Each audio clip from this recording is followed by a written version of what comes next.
O despertar sob o estandarte da cruz.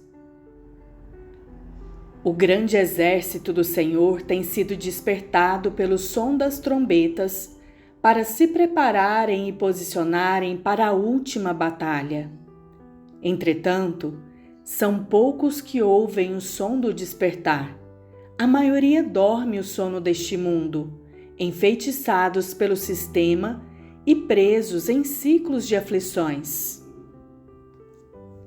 Se recusam a reconhecer a verdade, se contentando com palavras que confortam a alma e não os desafiam a ser transformados pelo Santo Espírito. Tanto a igreja morna como o mundo caminham conforme o canto da sereia, cada um sendo manipulados à sua maneira. O apóstolo Paulo, em 2 Timóteo 4, 3, 5, já nos advertia. Porque virá tempo em que não suportarão a sã doutrina, mas, tendo comichão nos ouvidos, amontoarão para si doutores conforme as suas próprias concupiscências. E desviarão os ouvidos da verdade, voltando às fábulas. Mas tu, sê sóbrio em tudo, sofre as aflições, faze a obra de um evangelista, cumpre o teu ministério. Ainda assim há um remanescente fiel, mesmo que poucos, estes serão como labaredas de fogo, suficientes para colocar este mundo em chamas. Estes conseguem abraçar a sã doutrina, amarão a repreensão e a correção, permanecerão vigilantes e sóbrios em espírito, mantendo suas lâmpadas sempre cheias com óleo do Espírito. Suportarão as dificuldades e não fugirão das suas provações. Estes permanecerão firmes em meio ao aumento da tribulação e do espírito destruidor desta era, porque sabem que o tempo de preparo está quase no fim e que logo virá sobre eles o derramar do Santo Espírito, a capacitação necessária para estes tempos. Entender o tempo em que estamos e o lugar que ocupamos nesta chamada é essencial. Mesmo sendo poucos os que agora ouvem o chamado para suportar as dificuldades, estes serão suficientes. Um espírito diferente está sobre eles. São como o farol na escuridão que brilham, atraindo muitos ao Senhor. É verdade que também repelem aqueles que não querem a verdade. Assim, veremos diante de nossos olhos a separação do joio e do trigo. Aqueles que ouvem a verdade e suportam as dificuldades necessárias para a sua formação e passam pela fornalha da aflição, se dispondo a serem purificados dia a dia, enquanto poderiam ter tomado o caminho fácil, estes se tornarão alguns dos líderes mais notáveis de todos os tempos. Serão os líderes justos do futuro. O futuro lhes pertencerá. Ainda que o cenário dos últimos dias seja de adversidades e aflições, devemos caminhar em uma fé que enxergue os tempos difíceis como uma oportunidade de ver a glória e a vitória do Senhor. Verdadeiros guerreiros não fogem ao ouvir o som da batalha, mas correm para ele. Sabem que não há vitória sem batalha. Assim como nos tempos de João Batista, nós ouviremos o som do arrependimento preparando o caminho para a vinda do Senhor Jesus. O Santo Espírito virá na sua natureza de convencimento do pecado, apontando o caminho para a redenção da cruz. Não há poder maior do que o da redenção operada pela cruz. O caminho da cruz será o caminho da vida para todos os que alcançarem a maturidade. Aqueles que não abraçarem a cruz se desviarão da fé nos tempos vindouros, porque o caminho da cruz será o único caminho reto nesses dias. Alguns cairão e ainda assim continuarão a liderar. Serão cegos guiando cegos. Eles não se libertarão do poço em que tiverem caído, a menos que se arrependam. De outro ponto, o grande exército do Senhor que está se reunindo marchará sob a bandeira da cruz, que leva arrependimento a cada alma no vale da decisão. Será o exército da cruz vivendo a cruz, levando-a diariamente, pois reconhecem que a cruz é a demonstração final do amor de Deus, e este amor é demonstrado por nós quando tomamos a nossa cruz e o seguimos. O exército do Senhor pode até não ser grande, mas nunca houve outro tão poderoso. Este exército não irá recuar diante dos inimigos da cruz, pois a fidelidade até a morte é mais poderosa do que a própria morte. O medo de morrer não existirá, pois já estarão mortos para este mundo e viverão para fazer tudo aquilo que foram criados para ser.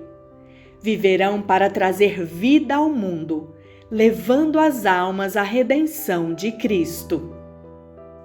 Nada é tão poderoso quanto aquilo que está contido em um único guerreiro que carrega o Espírito de Deus vivendo dentro de si.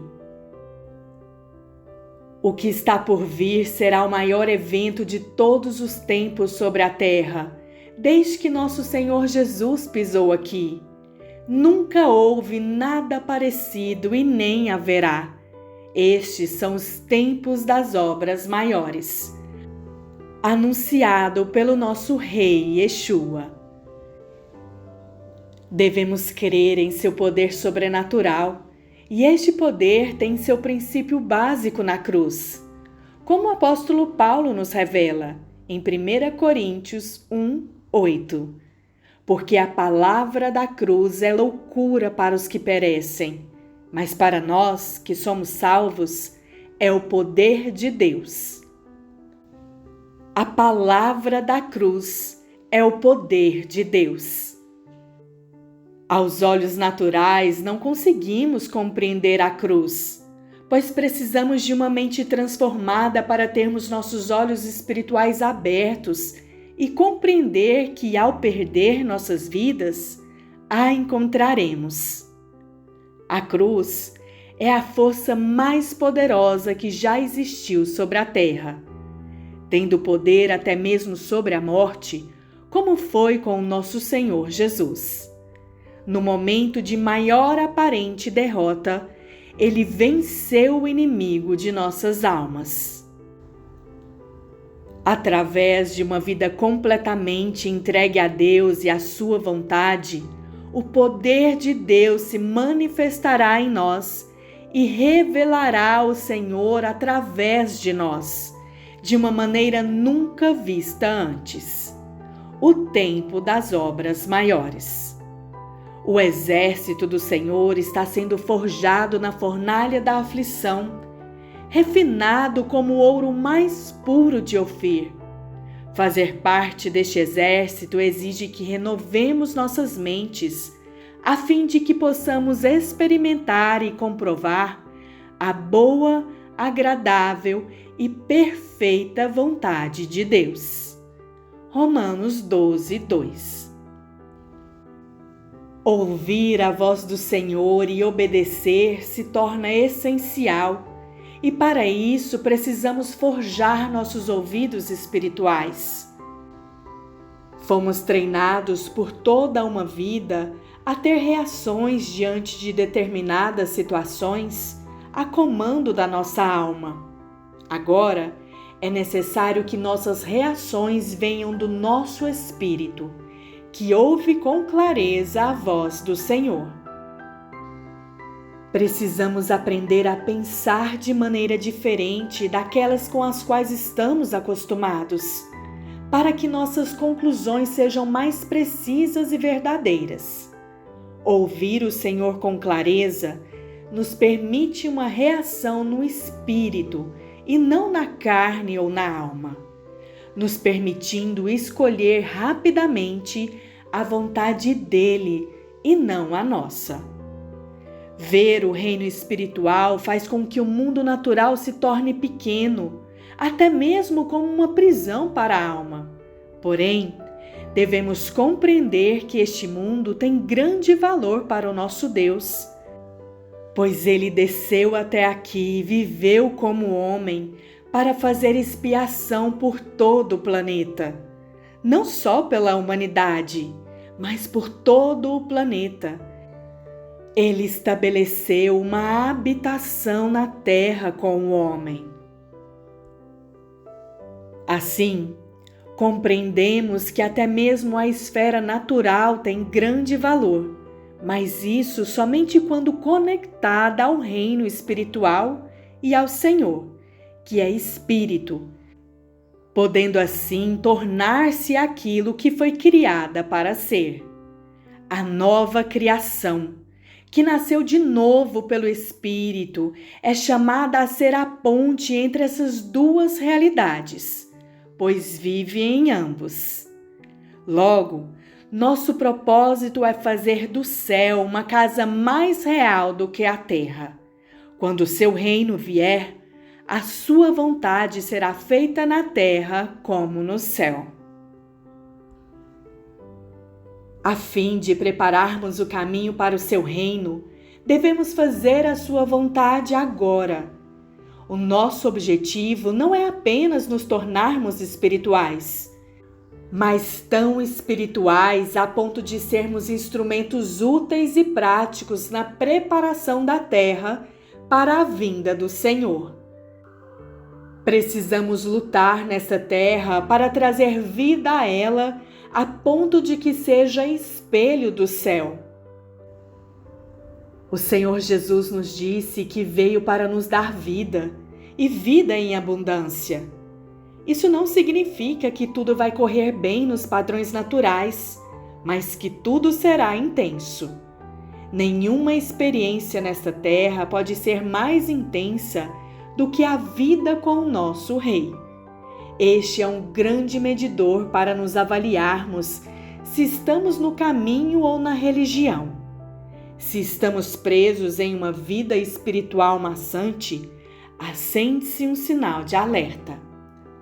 Cada denominação começou como um movimento. Quando este movimento para, torna-se uma instituição. Instituições podem ser sal e luz na terra. No entanto, não fomos chamados a ser uma instituição, mas para participarmos da maior aventura que se pode experimentar neste mundo, o caminho da vida. Andar com Jesus precisa ser muito mais real do que fazer parte de uma instituição. Tem que fazer parte da sua essência, do seu ser. Tem que refletir a vida que há em você, pois Ele é o caminho. Não optamos por uma vida pacata, sem objetivos, tediosa. Desejamos dar frutos e muitos frutos. Isso foge de toda religiosidade. Mostra que a nossa natureza humana quer realizar coisas significativas, deixar um legado, um rastro de grandes feitos. Somos chamados a gerar filhos e nos multiplicar e a dar frutos, muitos frutos, e que permaneçam. Nosso Deus é infinito. Nunca o compreenderemos por completo. Não há espaço para mornidão ou monotonia. A vida cristã é a maior aventura. Quanto mais nos aproximamos dele e o seguimos, mais emocionante será nossas vidas. Mas devemos admitir também que não se trata de uma vida fácil. Não fomos chamados a uma vida fácil, mas a uma vida de relevância e significativa. Covardes não conseguem ser bons cristãos. Deus está organizando um exército de guerreiros decididos e destemidos, treinados para todo o conflito. Será difícil, mas valerá a pena. Se seguirmos ao Senhor e não meramente uma religião, nada será monótono. Seremos guerreiros mobilizados e treinados para derrotar o inimigo sob o estandarte da cruz, com as mãos adestradas para o bom combate, manejando nossas armas espirituais, destruindo as obras do maligno e ganhando a cada dia territórios para o reino de Yeshua HaMashiach. Shalom!